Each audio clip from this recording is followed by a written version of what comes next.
I'm Sloan Whitaker, 31, cardiothoracic surgery fellow. Kiwi, my scarlet macaw, had been with me since residency, the only living thing that stayed when everyone else left. He knew my pager tone better than I did and screamed "Code Blue" whenever it went off.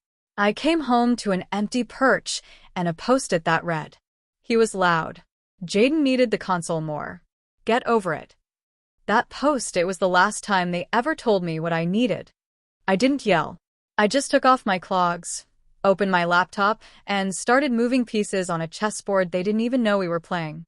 First move, the joint trust account my parents had sweet-talked me into for family emergencies. Every mortgage payment, every car note, every Disney annual pass ran through it, under my name and SSN my logins. I transferred every dime to a new account, revoked their access, and watched the fraud alerts light up like Christmas. Second move, the lake house. Deed in my name since Grandpa died, they'd forgotten to mention that. I changed the locks the same afternoon, installed cameras, and listed it on a short-term rental site for surgeons doing locums. Booked solid for 18 months. Third move, Kiwi. I found him on a local bird rescue page, talkative macaw, needs experienced home. I was at the rescuer's door at 6 a.m. with a carrier and cash. He took one look at me, fluffed his feathers, and screamed, "Sloan's home, bitches." The new owner actually applauded. I brought him to my new apartment, paid for with my own money for the first time ever. That night the texts exploded. Mom, the cable's off. Fix it. Dad, you can't just lock us out of our lake house. Sister, Jaden's crying. You're literally evil. I sipped wine on my balcony while Kiwi cracked sunflower seeds and occasionally yelled, "Pay your own bills." Then I called Aunt Delphine, the one relative they'd spent my whole life warning me was toxic. She answered with, "Tell me where to point the flamethrower."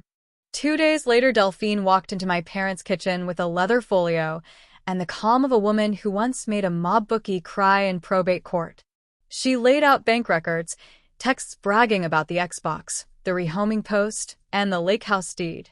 When my mother tried the classic, "You're overreacting," Delphine smiled like a shark.